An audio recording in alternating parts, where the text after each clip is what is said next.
Another topic in our school season now on BBC Two, and for John Humphreys, there's quite a lot to learn.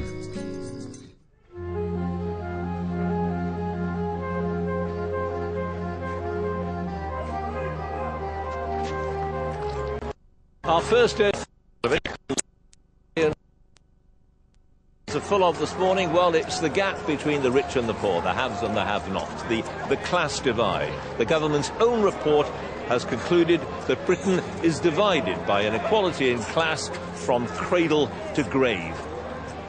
Now that's odd in a way, because if you ask people what is the big influence on closing that social divide, they'll say education. Education is the great leveller.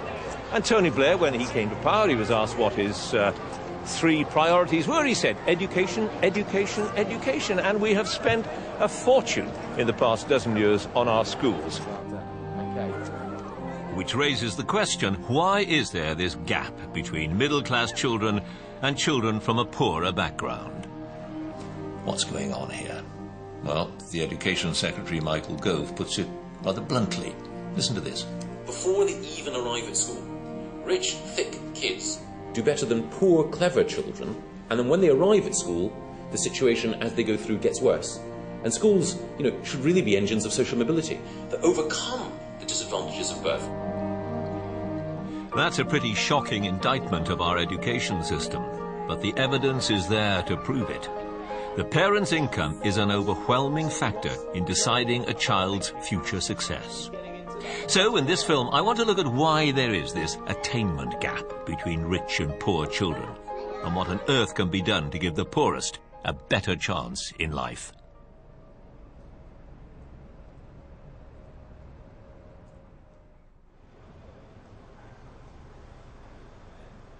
I don't suppose I have anything to complain about. My family was poor, but I went to a decent grammar school. You could do that in those days, and left at 15 with a pretty modest handful of O-levels.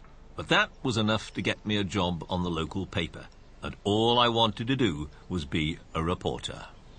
Try doing that today. Qualifications, that's what counts, a decent education. And if you're born poor, you are much less likely to get one.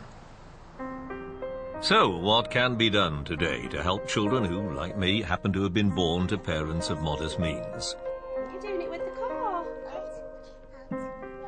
This attainment gap is a problem that starts early, astonishingly early.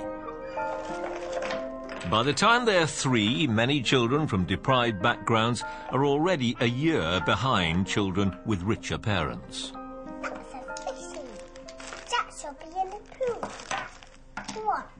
Here in Stoke-on-Trent, in the next few minutes, this mother will find out if Jack, her 3-year-old son, is already delayed in his speech and language development. OK. Are we ready? Put the keys in the box. Good boy. Put the keys on the bed. Good listening. High five. Oh, excellent. Did Jack have a problem? No, Jack's doing very well for a 3-and-a-half-year-old. He has. So that's all as it should have been. He's a healthy, normal, very chatty, good language skills. Stoke is one of the most deprived areas in the country. In 2004, when they tested the language development of all the 3-year-olds in the city, they found nearly 2/3 of them were a year behind the national average. A year is an awfully long time when you're 3. Good boy. That's a good boy. Hello. Hello, mate. Hello. Hello. Good morning. Say hello, hello, say hello. Since then, the council has made an enormous investment in free nursery places and a campaign called Stoke Speaks Out, all in an attempt to narrow the gap. They've been making real progress, but this city is still well behind. How do you do? But some of that is about what becomes the norm for the area as well. A lot of the children in one of the first studies, we asked the parents, whether they were concerned, and they weren't, because all the friends' children were at the same level. You're talking about poverty, aren't you? There's definitely much more risk if you're from an area of poverty and deprivation, and you're going to be with people who've got similar issues to yourself. How long before there are no or a negligible number of children who are, in the jargon, delayed? Ambition to change, aspirations and expectations of our children within the city. A generation? Yeah. It's almost unbelievable, that idea, isn't it? 64%. 2/3 of children can be as much as a year, at the age of 3, behind the national average in communicating skills. But we know what it means, because if you can't communicate, you can't learn. Simple. And if you're that far behind at that age, that's a problem. Now, you might think that schools exist, at least in part, to try to close that gap. But as Michael Gove says, sadly, for hundreds of thousands of poor children, they don't. By 14, the gap is wider, nearly 2 years. And by 16, they're almost half as likely to get 5 good GCSEs as richer children. So I've come back to Merseyside, where I got my first job with the BBC. This is Kirby. It was a pretty wretched area then, and it still has massive problems today. In this borough, 4 in every 10 children live in homes with no earned income. This is the local authority that achieved the second worst GCSE results in 2009 out of all of England. What about your parents? Do they know, can they advise you in things and how to get to university? Or Arkell was saying to me, just go to college, then get a good job, but I didn't have a clue what I was going to do, really. So other people that would have been... These children have been singled out for a scheme called Aim Higher, the idea to get them to think about higher education. Whereas when we were talking to people, they'd say, like, what's Cambridge? Like, so they've got no idea, like, that it's even a place in the country, let alone there's a university there. These are bright children, bright enough to know that the education they had been getting before Aim Higher spotted them had failed them.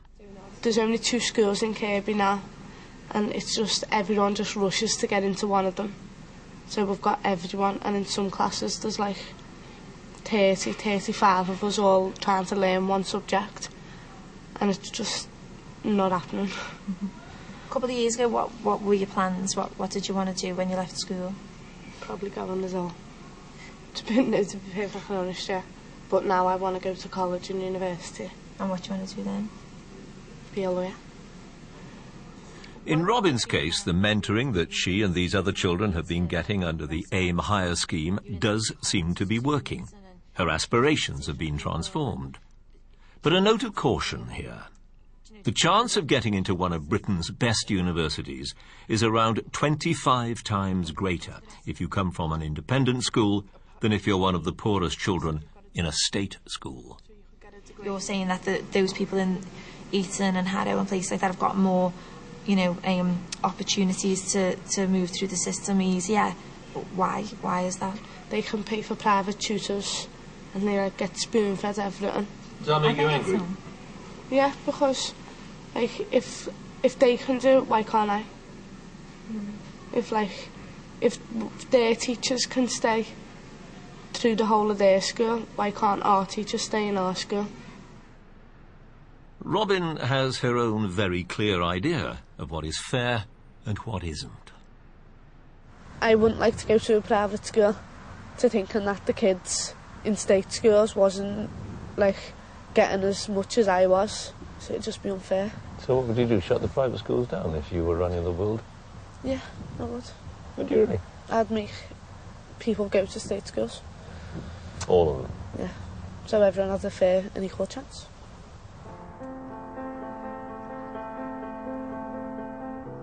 What Robin says might sound to you and me like typical youthful naivety, but not to one of our most respected education think tanks, the Sutton Trust. Its policy director is Lee Elliott Major. In this country, the overwhelming factor in who does well is who your parents are. If you have families with lots of money and resources, they will increasingly spend them on ensuring that their children do the best they possibly can in terms of their life chances. 215 miles on the motorway from Kirby and approximately 100 light years in a social context is this. It would be doing the play no justice just to say it's a bleak play. You're not exploring it if you say it's bleak. Chekhov sets up these three characters, and none of them achieve really what they want to, and they're all in a position almost worse off than at the beginning, because at least at the beginning of the play they still had hope.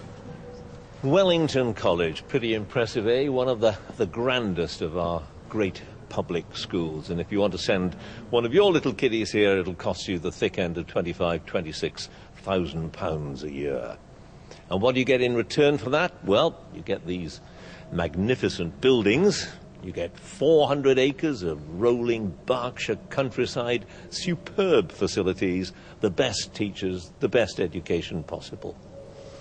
You also get something else, of course, and that is a seat for your little kiddie, almost certainly anyway, at the top table in this country. If the social divide really does exist, and it does, then this is privilege writ large.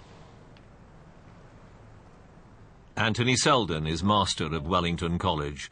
And my question to him, what hope is there of narrowing the social divide when privilege such as this exists? Britain over the last 25 years has... Is that not ironic when we've been putting more money into our state schools? I think that you could certainly get rid of Wellington College and get independent school in Britain.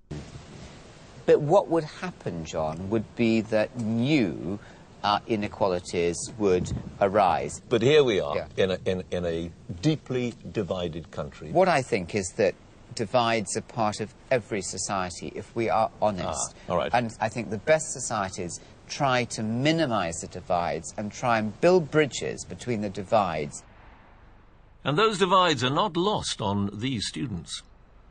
There are obviously some people that do completely live in a bubble, but I think the vast majority of students here do appreciate that we are more fortunate and anyone here who thinks they're better than other people because they've got money.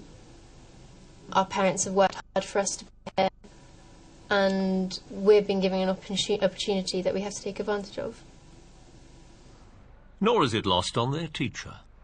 At the risk of sounding terribly rude, isn't it easy to teach 7 bright young people as opposed to a class of 30 or something who don't really want to be there? I mean, I imagine, I may be wrong, I imagine these are highly motivated. And they are. Yeah. So it's easy. Yeah. Does that make you feel a bit guilty? Yes. Why aren't you off in an inner city gasworks comprehensive? I'm a big fan of the comprehensive system, but then you wouldn't know that time to teach here.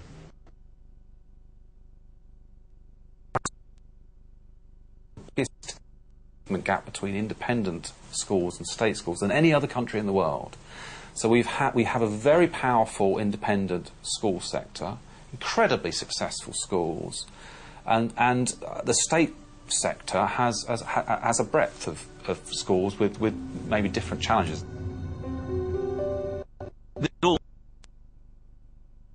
Extremes of Wellington College and Kirby. Always has been, always will be.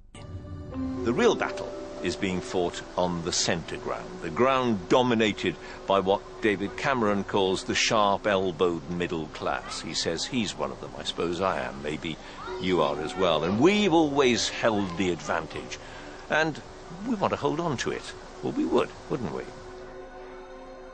And every so often the politicians say that they have an answer for it. And here's the latest one. Parental choice. What a good idea. Obviously, parents should have some say over which school their children go to. But here's the question. If parents can, theoretically at any rate, choose the best school for their children, who benefits? Answer, the middle class. But if you want proof of that, welcome to Mumsnet.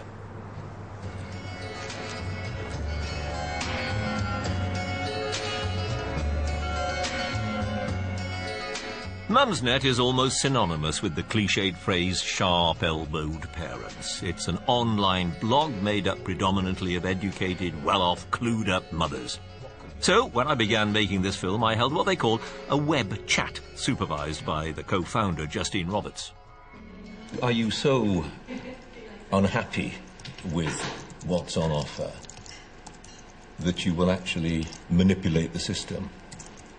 I wanted to get a sense of the lengths these parents would go to, or they say they're being driven to, in search of a good education for their children. We were lucky enough to get our child into a village school 3 miles away. The council wouldn't offer transport, etc. I had to drive my daughter to and from school every day for 3 years, and because of that I couldn't get a job. Luckily my husband had supported us all, just barely. If he hadn't, we'd have had no choice but accept the place in the school under special measures. Their Ofsted report was awful. We're now in debt, which we wouldn't have been if A, both schools were up to scratch, and B, the council had offered transport. So that's not choice, is it? Mums and dads are pretty obsessed by education. I think they're very troubled by this notion of choice and what they have to do to be good parents to get the best for their children. And there have been some fantastic posts about, you know, what people can do about it. I don't think there are any easy answers, though, because what you want for society is not necessarily the choice you're going to make for your own child. That's the point, isn't it? I wonder whether, because I've had an experience with my own child. Okay.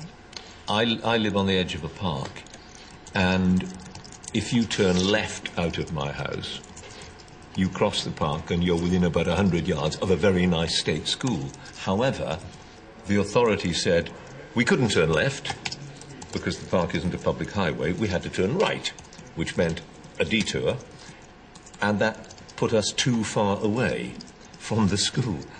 So he couldn't go to that primary school. Bonkers. And is the school on the other side?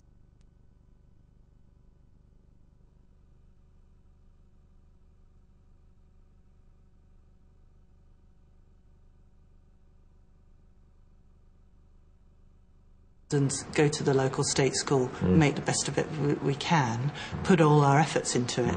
But if we think we're compromising our child, that makes us feel like bad parents.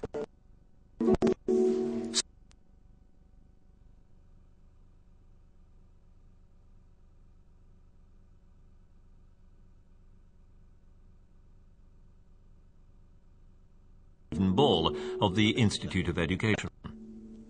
The middle classes are incredibly sophisticated to adapt to the competitive pressures of the system they find themselves in.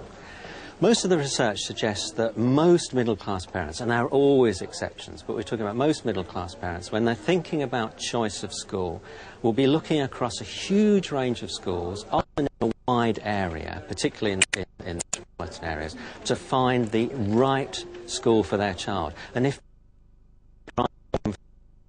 morning, or even putting them on 2 buses to get them there, they will do that. Parental choice is a powerful force in education, but it comes at a price. It has a real and measurable impact on the attainment gap between rich and the middle classes decide to vote with their feet. The leafy suburbs of outer London on the borders between Roehampton and Wimbledon. Middle-class territory.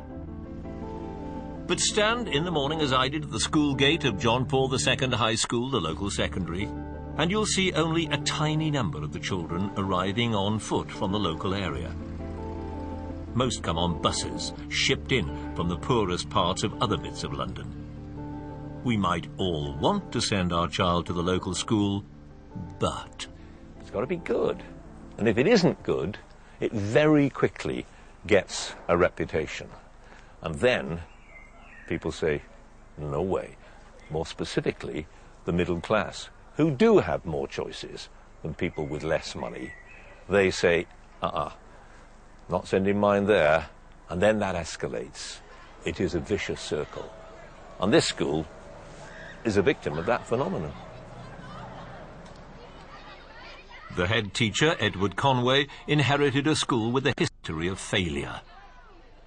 One of the worst secondaries in London. Give me an idea of where the children come from. In this school, I know we're very close to Wimbledon. We don't take many students from Wimbledon. Most of our students would come from Stockwell, Balham, Clapham, The Brixton. poorer areas. Absolutely. It doesn't seem quite right, does it, that a school like this should be treated effectively as a kind of dump school where children from the most deprived areas are simply bussed in and dumped here. I wouldn't necessarily. I know you'd hate call the it word school, dump, of absolutely. course you not, would, you and know, it creates quite the here don't. Therefore, children don't. Parents, the middle class parents, have no choice but to have them bussed in. I mean, that just... A lot of our students would not possibly have this as a first choice school. The key factor in all of that is that you have to have the results as well to go with it, because parents, we know, look and measure schools on results, and if you haven't got the results that maybe other neighbouring schools might have, then obviously they're going to make their choices. For us, that's absolute reality. And the results were simply not good enough. Plenty of students will tell you why, and they should know. It was like, you get one teacher for like 3 months, that teacher will leave, get another teacher for another 3 months, that teacher will leave, and it's like, oh, like you just sort of give up, but it's like you give up because there's no point. Every time you get a new teacher, the new teacher's got a different strategy, and it's hard to adapt, and it kind of puts you off like your work, because it's just thinking like, what's the point of this? We've gone over this, but the teacher doesn't know that, and it was just like, it's hard. Yeah. Yeah. You've been let down, haven't you? If that's what was going on with teaching, and you feel a bit angry about that. Yeah, disappointed. Gets me upset actually, because I know if we would have, we would be like A students, no doubt about it. When we were in special measures, discipline was not good. There were lots of difficulties. I think also when schools find themselves in very difficult situations, staff don't necessarily want to work in difficult schools. You know, it takes a certain person to work in a very challenging school. But when times get better, the environment's much better, and generally the school ethos, culture and everything is much better. And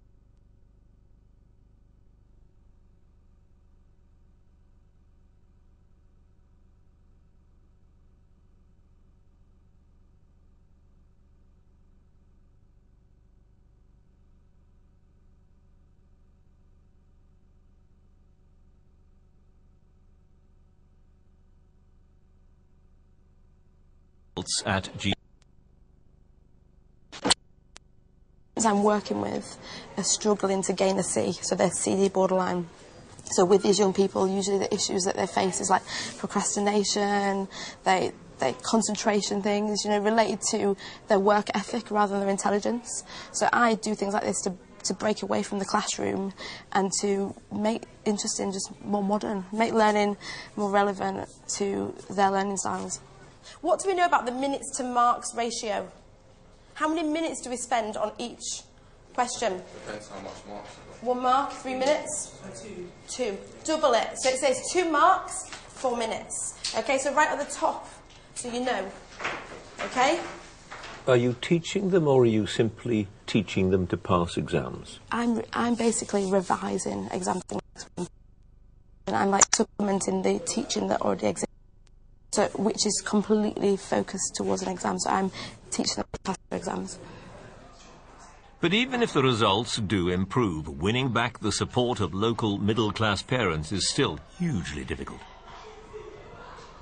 So long as the middle class don't play ball, and why should they? Because they would say, I would say, you would say, I'm not going to sacrifice my child on the altar of a particular ideology, then the vicious circle prevails. Absolutely. I think that vicious circle does prevail. The difficulty is that obviously schools that have had challenging histories have got to work, I think, even harder to attract that particular social group back in. If there was one thing, one big thing, that you could change about education to make a mobile society, what would it be? it's trying to make sure that we create an equal playing field for all young people coming through, so that it doesn't matter where you go to school, it doesn't matter what part of the country you're living in, what part of a city you're living in, you know you're going to get the best deal at the school that you're going to go to.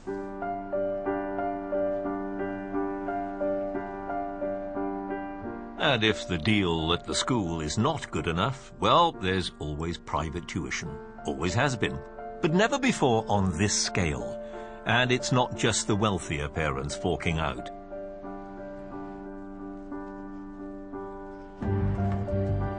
Claude Austin is not well off, far from it. And, like most parents, he wants his son Luke to do better than he's done with his life. So, he's employing a private tutor. Lunch bag has been missing for 3 days, and Mum seems to have recovered completely. Just tell me about your son, how he's been on at school. You know, he's got really well. His reading's got much better. And is that because you now have a tutor? Because of the tutor, yeah. So how much does that cost you? I think it's £130 odd a month. Can you manage that all right? We have to. It's a matter of having to. Personally, as parents, we want him to do better. So with the extra help, hopefully he'll just push on a little bit more, you know, get him ready for when he goes to secondary school. What's this baby doing? Calling. Good. How will you know that it's been worth it? When his exam results come out, you know. I was disappointed. Well, you can only do so much for them. It's for them to take it on that stage further. You can only help them so much. The rest is down to them. Which is a huge number, obviously. Mylene Curtis runs one of this country's largest private tutoring companies. It's a very good business to be in these days. Her strategy is to target the large swathe of worried parents who'd like to go private but can't afford to. Recent surveys show that as many as 63% of all parents would indeed purchase private education for their child if they could afford to do so. So this is a very large number of sort of middle-income parents across the UK who can afford a tutor. It may be a bit of a stretch, but they can afford £400 a term, but they couldn't possibly afford £4,000. Half of all families in London have private tutors for their children. I can't believe that statistic. Half of all families in London do.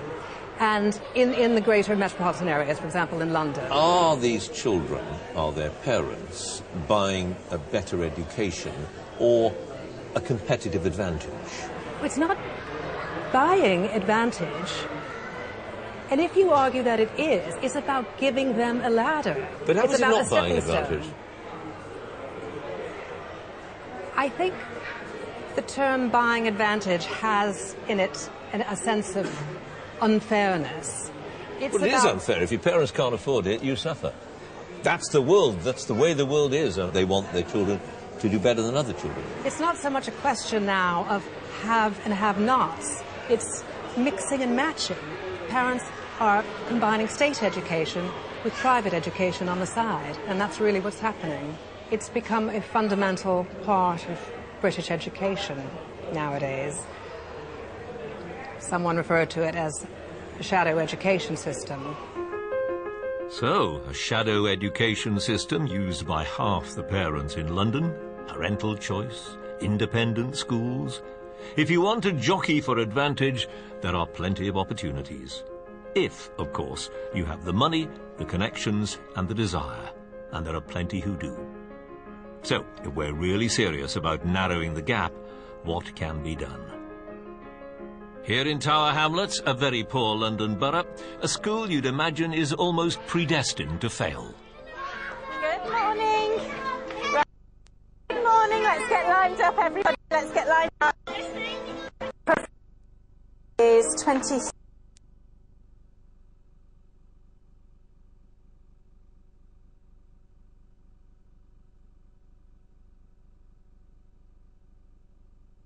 Please. 13% white British. Excuse me. You need to take him out. You're not allowed to have the dog in the playground. 5% black Somalian. You need not to be up there in the morning. Hurry up into class. Good boy. 3% black Caribbean. Morning. We have another 3% of other black African. They'll be fine. You don't need to watch them. Mixed white, 2%, 2% Arabic. You need to be walking. Put her down. Thank you very much. We have Turkish, Indian, white Eastern European, white European, Pakistani, Chinese. So how are you all feeling? Relaxed? Successful? Yes? Good. I'm glad to hear it.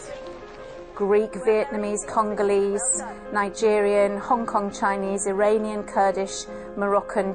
You need your hood off, please. School's starting. Thank you. It's our community. Right, we can probably go in now. See you all later. Daunting, eh? Who'd want to run a school like this? Well, the head teacher, Amanda Phillips. That's who. She relishes the challenge. Some people use the excuse of deprivation. I can give you enough deprivation data to absolutely countermand the fact that those are excuses for underperformance. It's not good enough. Put your hands up. Put your hands down and listen to me. I'd like you all to say good morning to our visitors. Good morning.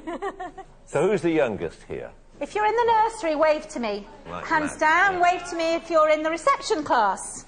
Excellent. Year 1. Year 2, hands on your head.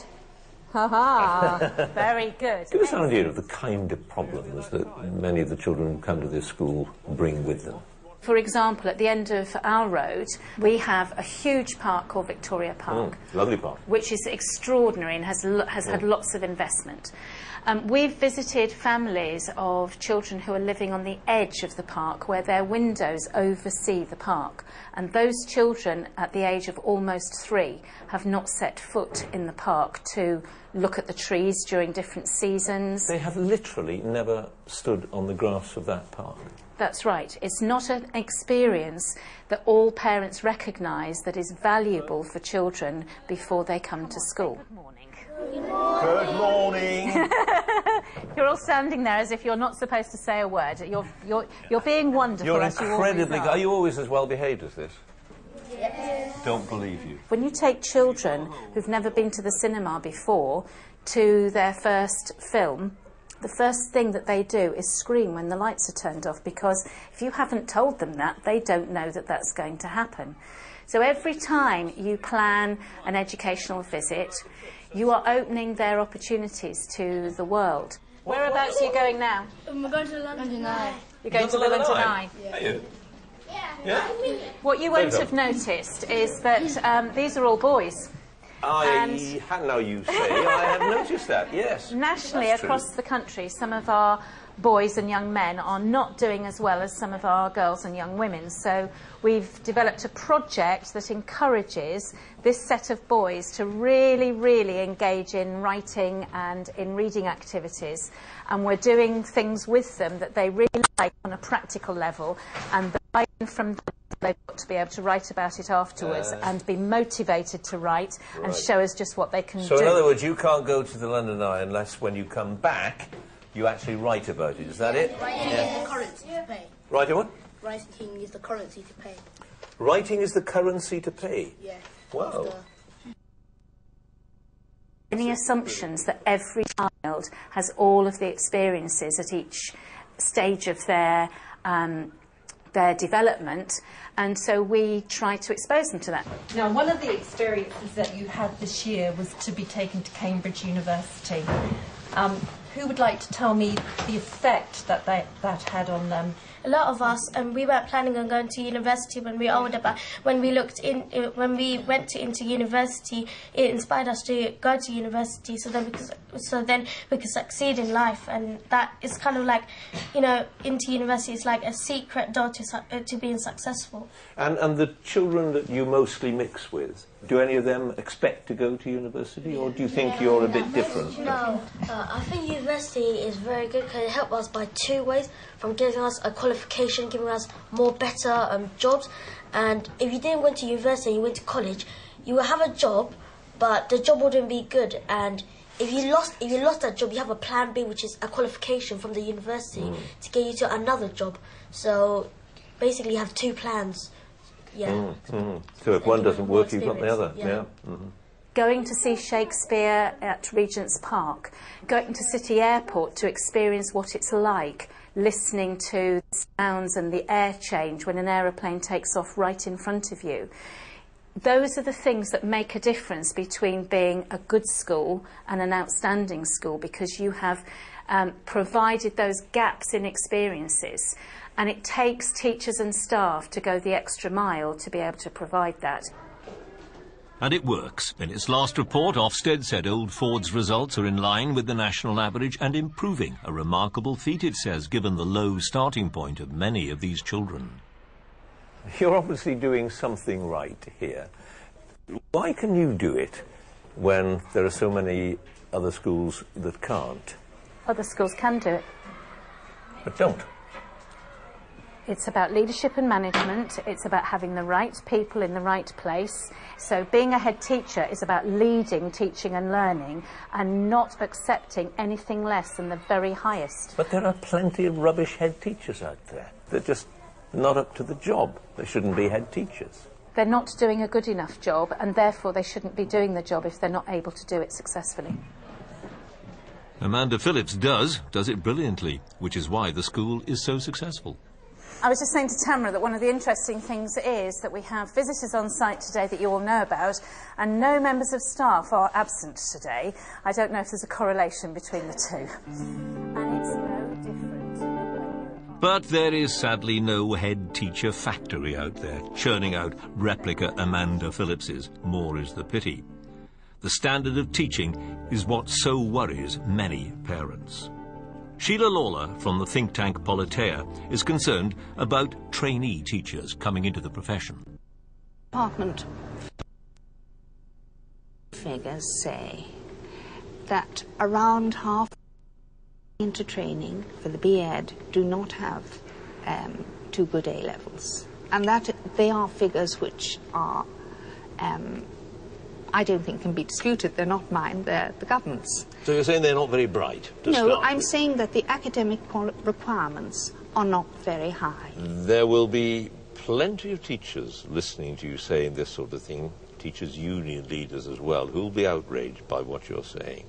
And they'll point out that teaching, yes, is about having a fund of knowledge, but it's also about innate skills of communicating, and you can be frightfully clever with all the degrees in the world, still not be able to teach. Here in Britain we say we don't mind who comes into teaching, provided you have a GCSE in English and mathematics. That's all you need. Anyone can teach, says the DCSF poster, anywhere you go.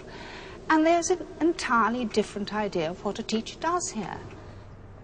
So how do you attract the brightest and the best into teaching? And how do you get the best teachers into the most disadvantaged schools to try to narrow the gap? On the campuses of Britain, there is a new charity recruiting a new breed of young teacher. By the second year, you will totally know what you're doing. You'll feel very comfortable, I have no doubt about that. It's definitely part of the learning curve. On the Teach First programme. Teach First is now one of the biggest graduate recruiters in the country. The task it set itself to try to close the attainment gap. We have a mission to address educational disadvantage, and the way we do this is we go out, we find top graduates, such as you guys, and we transform you into exceptional teachers and leaders in all fields. And by doing that, we're going to do something to narrow that attainment gap. For these prospective recruits, it's a 2-year commitment. After a 6-week summer school, teacher training happens on the job. And we keep training. We only... So these are the schools. Go and put your enthusiasm and creativity in so you can make a real impact. Intriguingly, the model for Teach First comes not from the world of education, but from the dark arts of management consultancy. I went to their headquarters in Canary Wharf in the City of London and met its founder and chief executive, Brett Wigdorts. We went through thousands of inspection reports, and what you find from the data is the most important determinant of a child's success is how wealthy their parents are. The only 2 things that can change that correlation is excellent teaching and excellent school leadership. And I think that is obvious once you start thinking about it, because it's the same with any organization. If you think no business, no organization, and no school could be better than the quality of its staff. So you approach this from a hard-nosed business perspective. Yeah, no, that's right. Yeah. Not as an educationist. No, I don't have any education experience. So straightforward business approach. Yeah. Once they're qualified, about half of Teach First recruits stay in education. The rest use their experience as a springboard to other careers. We're trying to create a movement of leaders who are really dedicated to the belief that children from the poorest backgrounds deserve the best education, and this is something important in their life. So you're not turning out the next generation of young people who will staff these great, rich buildings around us. That's not the idea. That's not the idea. Some of them might, because the people we're getting, are great leaders. And I think they're going to be leaders not just in education or in policy and charity, but probably many will be business leaders. And if they do, that's also great, because it means the leaders of industry will have experience working with kids in the challenging areas and have a great understanding of what these kids are capable of. Teach First has been a big factor in the turnaround of this school, Bethnal Green College of Technology. Mark Carey. This is the first year that we have not been on some hit list or other, whether it's failing to hit the 30% 5A to C, including English and Maths, or the previous floor targets, or special measures, or the DCSF persistent truancy list. We've been through kind of all of them, really. I think there must be an award for that, and come out the other end. If we say we are all similar, what would the other part of the sentence look like? The upside for heads like Mark Carey when they take Teach First recruits is that they get a fresh intake of idealistic young teachers on the cheap. Okay, so this part is different for everyone's table. The part at the bottom is the same. The downside is that when a recruit like Marlon Evans Sinclair first enters the classroom, he has had only 6 weeks of training. What does respect actually mean? Shah. You're playing up.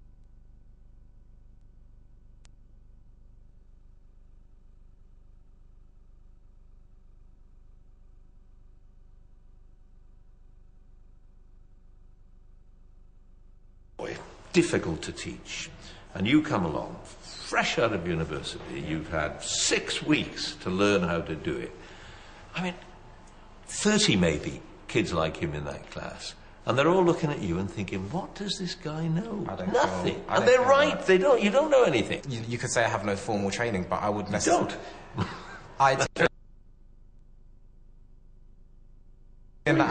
The formal training that I have is after the 6 weeks. The training doesn't stop at the 6 weeks. They're not guinea pigs for me. They're not guinea pigs? Not at all. It sounds a bit like it. Not at all, not at all. I think the way how my personal approach to teaching is, and I think for the majority of Teach First as well, is the fact that we have the drive, the energy, we want to give back. Okay, well done. Thank you very much. We've probably had close to 16, 17 Teach First participants over the last 3 years. Every single participant that we've got currently who's beyond year 1 has an additional whole school responsibility. Not because we give it to them, but simply because they're able to take that on and they're able to deliver and make a difference. What are you going to do at the end of your 2 years? It's not decided yet. I think I'm going to stay in for a while. I really do like this school. You think so? Yeah. But you might not. You might go off and work for an accountancy firm or make money in the city. I've never been drawn to private sector per se. I've always particularly worked in the public sector because... Right, but you may not stay in teaching. Not in the classroom. Doesn't mean I'm not going to stay in education. The head, Mark Carey, knows exactly what he wants to achieve at his school. Too ambitious? Judge for yourself. Now, what's the definition of success for us? It has to be that every day with every child, we close that gap just a little. And at some point in time, maybe 10, 20 years down the line, when somebody actually stands up in House of Commons as Prime Minister, maybe they're black female, Asian female, East European background, who knows? One of the sort of kids who comes and learns in a school like this, one of ours, when that happens, and it will happen, that will be when we've realised that we're going to cross that divide in a way that it needs to. That's what we're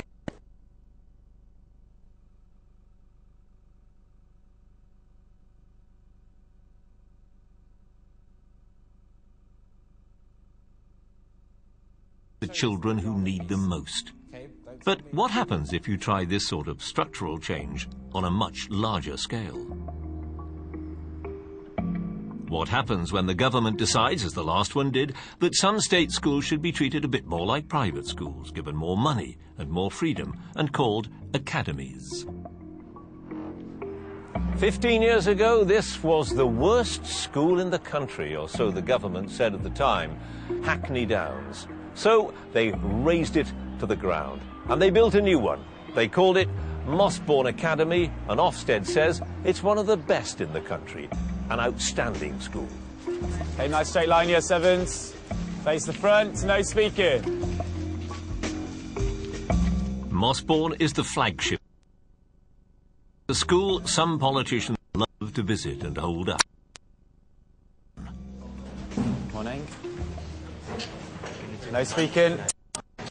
Okay, Natasha, can you lead us in the reflection, please? I aspire to maintain an inquiring mind, a calm disposition and an attentive ear, so that in this class and all classes I can fulfill my true potential. Okay, sit down in silence, please. Joshua, where's your planner? The school was designed by the famous and expensive architect Sir Richard Rogers. It cost more than £25 million. It's got more money than many other state schools and one of the best head teachers in the country, Sir Michael Wilshaw.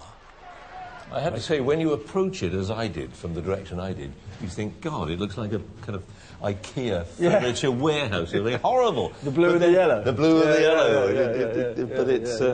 But once you're in it, it's quite different, isn't it? Yeah, it is. Where are all the children? Oh, there we are. There we are. They're in there. Yes, exactly. They're in there. Can I come? Good morning. Good morning, everyone. Morning. Good morning. Good morning. Do you like the school? Yeah. Would you be afraid to say so if you didn't? No, they wouldn't. They wouldn't. They'd tell us. Today is Holocaust Memorial Day. This school is not typical. So then the question that follows from that is why not? Well, we've got typical children here. We've got children across the ability spectrum and across the social spectrum. We've got inner city children here. What we're saying to the youngsters who come here is that we don't really care very much about your background, but we expect you to achieve. Now, you know what results we achieved here last year. Fantastic results, one of the top schools in the country, the top school in London. We would never, ever have achieved those results if we hadn't put on those Saturday morning programmes. It's because Sir Michael has a bigger budget that he can extend the school day. Many children come at 7 in the morning and go home at 6 in the evening, as well as those Saturday sessions. Yes, so he's getting into that. That's what I like. And discipline is very strict.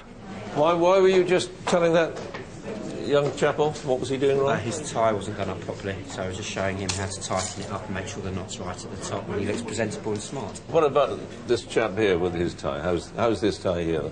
That's just about it. We could do it again with doing a little bit tighter.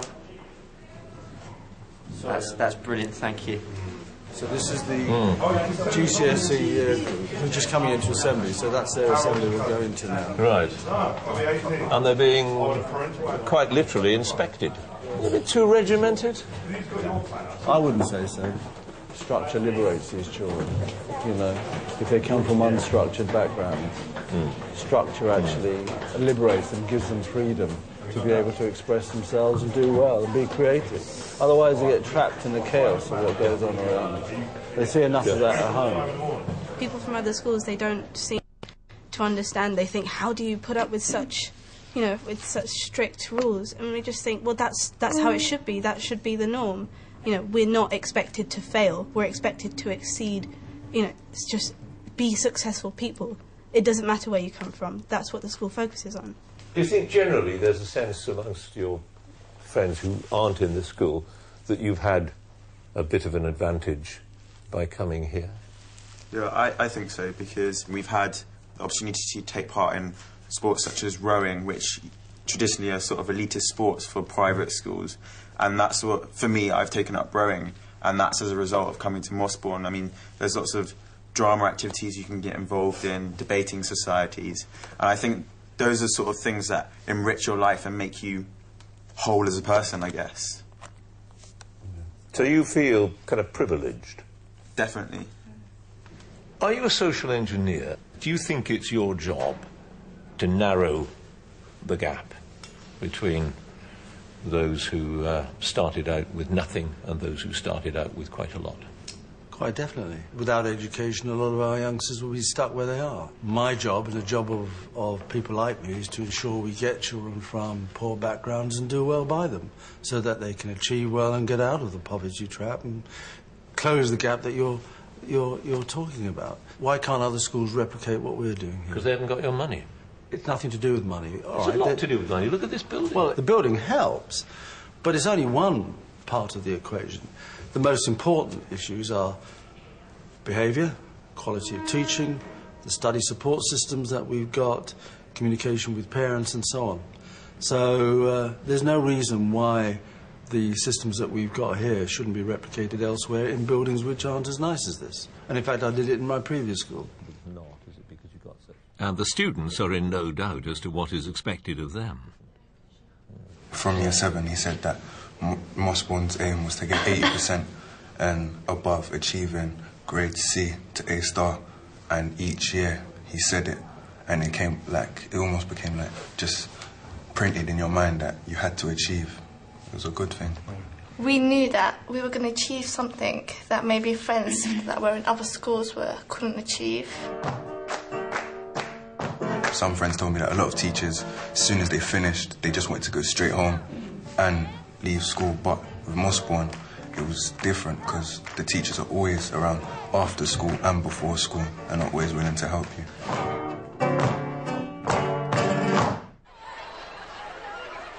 Academies might be part of the answer when it comes to the attainment gap if enough heads are willing and able to follow the Mossbourne example.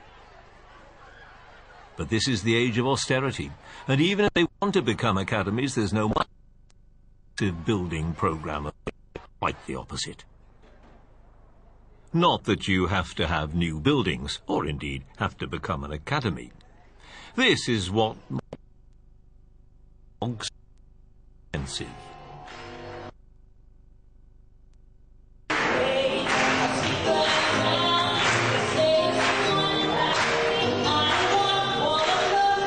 It's graduation day at Phoenix High School in White City, a school transformed, hence the name. The first time I came here years ago, it was being threatened with closure. Now it tops the league tables in one important measure. When you factor in the social and economic backgrounds of the children on its roll, this is the school out of all England that is said to add the greatest value. The head teacher, Sir William Atkinson. Now, you need a smile. Come here. Ready? His biggest fan is the woman who chairs the governors and remembers what it was like here before he arrived 12 years ago. It was awful. There were broken windows, the children were completely undisciplined. I remember there was a story about an ex-head girl who came back to speak to the children 2 or 3 years ago, saying how her lasting memory of the school was riding round and round in a car belonging to one of the teachers that she'd hot-wired and being cheered on by everybody hanging out of the windows. There was absolutely no discipline at all.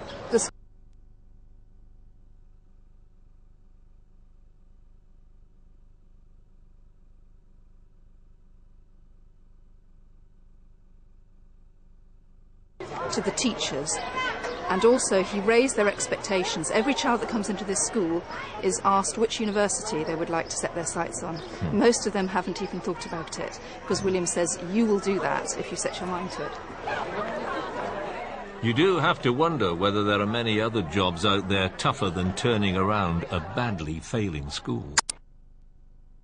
Ever got to the point, even briefly, where you thought, I can't take this much longer? Never. Which is not to say, John, I've not had some really dark moments when things have not gone the way they would have gone. When I've had some teachers in the school. And there was a time in 1998, 1990, where I had to send home 15 supply teachers because they just were not good enough. And I had to warehouse the children in a dining room, and myself and senior staff would look after them during the course of the day, because we couldn't afford to let them go home, and I couldn't afford to allow the inadequate teachers we had, temporary teachers we had at that time, exposure to them. Those were not the signals this population here, where we wanted to remind them that education was valuable, education would play a significant part in their futures, and so they better get it right. So why isn't every school as good as this? Why isn't why hasn't every school achieved what you've achieved here? But more schools are better than we're led to believe in the media. If every school was doing as well as you have been doing here, with the kind of students you have here, the social gap in this country would have narrowed. And it hasn't. There's still that same, indeed some people believe it's getting actually wider. There is still that enormous gap there. My own life experience teaches me every day. If a good dose of good luck can make all the difference. Schools made all the difference to me, and I know they can make a big difference to many, many of the young people who come through the school gate. And I can't tell you day one which kids we're going to turn around and which kids we're not going to turn around, so we go for all of them. And you've done this without being an academy. No, we're not. We've done this by being very aspirational, being absolutely determined about what our purpose is in this space at this time, and as a result of a conviction that we, as a group of people working together, can make a difference in the lives of these people. 1, 2, 3! Now pick them up quickly! The end of their school days, the start of their new life. A life that will hold greater opportunities for some as a result of what this transformed school has given them. But too many children will be denied that opportunity simply because they're poor and their school has not been transformed. How do we close the gap?